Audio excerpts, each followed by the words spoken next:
Corona का lockdown दूसरा stage अब ख़त्म होने जा रहा है। आज 3 तारीख है और कल से तीसरा चरण जो है वो लॉकडाउन का रहेगा। चूरू की स्थिति कुछ लोगों के द्वारा ऐसा जानना चाह रहे थे कि कुछ समझ में नहीं आ रही, क्योंकि जो मीडिया है वहाँ पर ऑरेंज जोन में बताया जा रहा है और ग्रीन जोन में सोशल मीडिया पर आ रहा है। धारा 144 7 तारीख तक लगी है।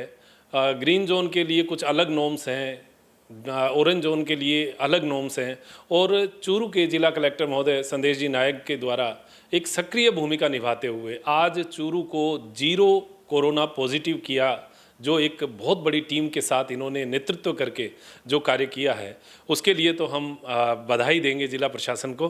और अब हमारा जो सवाल है पहला यही है कि सर, आज की जो स्थिति है चूरू की क्या रहेगी। जो शॉपकीपर्स हैं, जो व्यापारी हैं, मूल रूप से उनको बड़ी टेंशन है कि कैसा रहेगा चूरू। आपने कूलर और पंखे की दुकानें तो ज़रूर खोली हैं और राशन की दुकानें एक टाइम पीरियड के लिए। अब नेक्स्ट क्या रहेगा कल से? जो कोरोना कोविड-19 का जो केसेस आए थे, तो उसके बाद चूरू और सरदार शहर जो सिटी एरियाज़ हैं वहाँ पे हमने कर्फ्यू लगाया था। और कर्फ्यू हमारा मतलब 1 अप्रैल में लगाया था, 2 अप्रैल सुबह से उसके लागू करवा दिया था। और अगर देखते हैं कि जो इसको एक कंटेनमेंट जोन घोषित किया था जहाँ पे मूवमेंट हमने रिस्ट्रिक्शंस किए थे।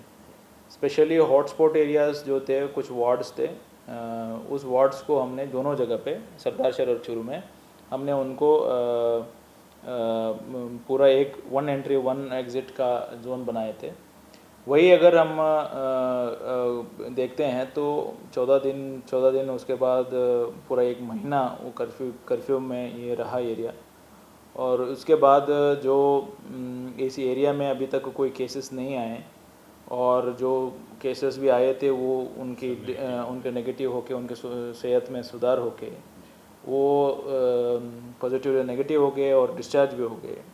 इसके बाद जो मई 3 तक जो लॉकडाउन था वो गवर्नमेंट के डायरेक्शंस और लॉकडाउन में कुछ रिलैक्सेशंस मिले हैं और उस रिलैक्सेशन में जोन वाइज सिस्टम बनाए हैं। और जोन वाइज सिस्टम गवर्नमेंट की डायरेक्शंस के अनुसार गवर्नमेंट ही बताती है कि कौन सा जोन में कौन सा ज़िला है, कौन सा स्टेट है। तो उस जोन में भी वो फर्दर कंटेनमेंट जोन और हॉटस्पॉट जोन डिफ़ाइन किया है। तो उसी हिसाब से 21 डेज़ तक अगर कोई केस नहीं आता है तो उन्होंने ग्रीन जोन, ऑरेंज जोन इस टाइप से डिवाइड किया है। वो टेक्निकल इश्यूज़ है, बट उसका डेफिनेशन जो है वो गवर्नमेंट ही डिसाइड करती है, होम डिपार्टमेंट डिसाइड करती है। तो उसी हिसाब से कुछ छूट मिले हुए हैं। इस छूट का मतलब ये नहीं है कि हमें उस बेसिक प्रिंसिपल्स को जो कोरोना वायरस के मुक्त समझ के घूमने का मतलब नहीं है। ये उतना ही घातक है, वो उतना ही लोगों पे स्प्रेड होने की आशंका रखता है। ये हो सकता है कि हमारे पकड़ में या इसमें मॉनिटरिंग में नहीं आया, ये भी एक ऑप्शन हो सकती है। बट ये खुशी मनाने वाली बात नहीं है। इसको सचेत रहना और विजिलेंस में रहने की बात है। आपने कहा कि मई 7 तक एक ऑर्डर निकल गया और लॉकडाउन 2.0 ख़त्म हो रहा है, लॉकडाउन 3.0 आ रहा है। कन्फ्यूजन की कोई नहीं है, वो बस एक ऑर्डर की एक लीगलिटी को एक्सटेंड करने की बात थी। तो अभी जो है आज नया आदेश निकलेगा डिस्ट्रिक्ट लेवल पे 144 और एपिडेमिक्स के एक्ट के अनुसार मेरे द्वारा फिर से रिस्ट्रिक्शंस लगाई जाएगी। मोटा तरह पे रिस्ट्रिक्शंस और जो हमारी जो छूट है वो उसी प्रकार के रहेंगे जो गवर्नमेंट के डायरेक्शंस के अनुसार हैं। तो मैं आपको सबको एक बार इन्फॉर्म करने के लिए एक बार जो मेजर रिस्ट्रिक्शंस है मैं उसके बारे में बता दूं कि 5 लोगों से ज़्यादा की भीड़ नहीं होगी। कोई धार्मिक स्थल हो, मंदिर हो, मस्जिद हो, वो ओपन नहीं होंगे, वही रिस्ट्रिक्शंस होंगे। नॉट मोर देन 5 पीपल, वो भी वहीं के जो पूजा और अर्चना करते हैं वहीं रहते हैं उन्हीं के लिए है, या नमाज़ पढ़ते हैं उन्हीं के लिए है। और जो रिलीजियस हो, सोशल हो, कांग्रेगेशन जो सभा है, मेला है, वो नहीं होगा। और जो रिस्ट्रिक्शंस में ये भी है कि मूवमेंट जो है वो इंटर डिस्ट्रिक्ट जो है, मतलब इनसाइड द डिस्ट्रिक्ट जो है वो तो थोड़ा बहुत रिलैक्स रहेगा। बट बाहर जाने का और बाहर के व्यक्ति अंदर आने पे रिस्ट्रिक्शंस रहेगी, मॉनिटरिंग रहेगी। और जो सोशल डिस्टेंसिंग, सेल्फ हाइजीन और इनको जो कड़ी से पालना हर किसी को करना होगा। जैसे कि शॉप्स में थोड़ा रिलैक्सेशन मिला है, शॉप्स खोल सकते हैं, बिजनेस एक्टिविटीज़ सुचारू रूप से फिर से क्या स्टार्ट कर सकते सभी शॉप्स खुल सकती हैं? हैं। अभी जो डायरेक्शंस आए हैं उसको और भी हम डायरेक्ट डीपली पढ़ रहे हैं।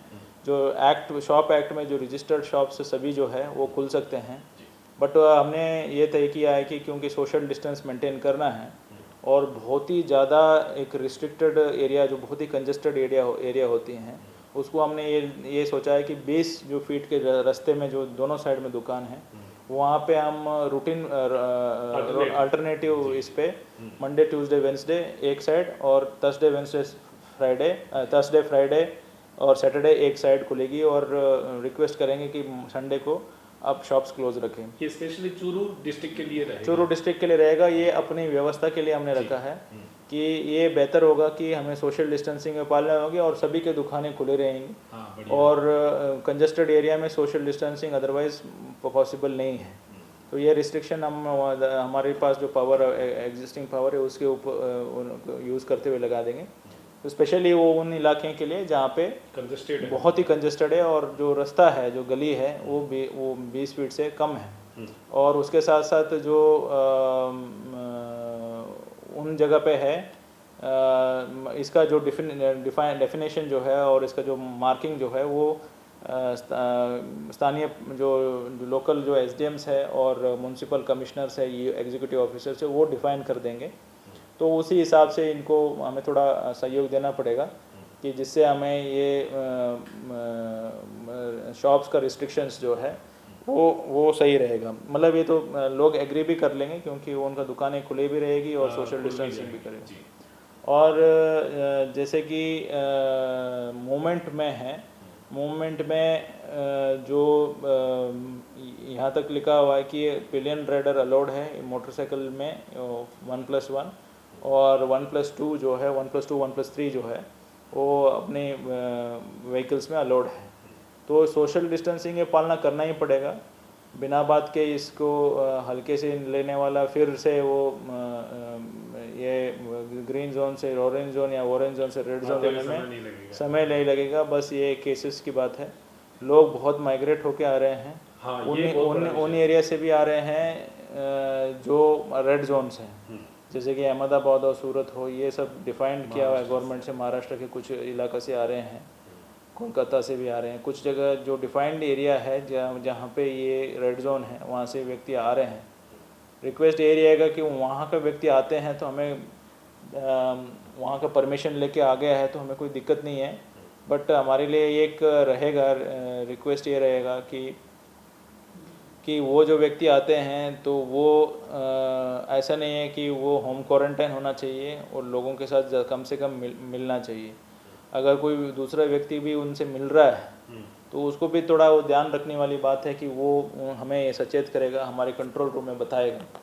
अगर वो बताएगा नहीं फिर बाद में पता चलेगा कि हम सबको ट्रेस करके सबको लेके जाएंगे, क्योंकि जो हमारे नॉलेज में है, जो हमारे बगल का डिस्ट्रिक्ट बासनी में जो हुआ है वो माइग्रेशन से हुआ संक्रमण है। कहीं बाहर से व्यक्ति आया था और वो पॉजिटिव था और काफ़ी जगह घूम चुका था, वहाँ पे डेथ्स भी हुए हैं और डेथ्स होने में बहुत टाइम नहीं लगता, ये बहुत ही ज़्यादा ये संक्रमित होने वाली बीमारी है। तो ध्यान में रखने वाली बात है, इसमें लोग इसको इजीली लेते हैं तो फिर ये इजीली लेंगे, तो वायरस के लिए पता नहीं लगता उसको कौन इजी ले रहा है कौन मतलब इसमें कोई सचेत रहना ही, सतर्क रहना इसका सोल्यूशन है। सर, आते हुए जो आएंगे वो आते ही कहाँ संपर्क करें अपना, अगर कोई जानकारी? ऐसा तो हमारी चेक पोस्ट लगी हुई है बाहर, वहाँ पे भी हम स्क्रीनिंग कर रहे हैं जी, और आने के बाद हम उनको बताते हैं, उनका फ़ोन नंबर भी लेते हैं और उनको घर पे जगह क्वारंटाइन भी करते हैं। अदरवाइज़ हमारे जो कंट्रोल रूम्स है CMHO का हो, डिस्ट्रिक्ट लेवल का हो, या अपना नियरेस्ट CSA में भी वो जाके दिखवा सकता है कि मैं बाहर से आया हूँ। स्पेशली मैंने कहा कि अभी तो सबको हम चेक नहीं कर पाएंगे, असिम्टोमेटिक पर्सन को चेक नहीं कर पाएंगे, उसको सैंपल नहीं ले पाएंगे क्योंकि बहुत लार्ज लेवल पे लोग माइग्रेट होकर आ रहे हैं।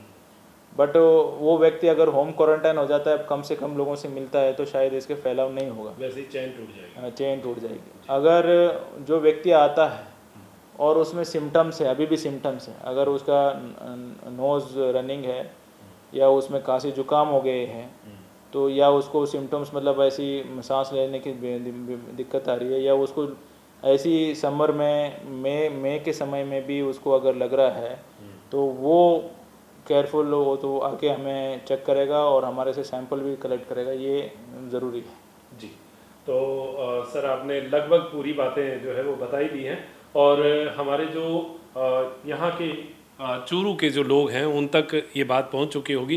तो जो व्यावसायिक दुकानें हैं उसमें कोई विशेष बंदिश वाली बात नहीं, आज जो आदेश निकलेगा उसमें स्पष्ट बातें हो जाएंगी।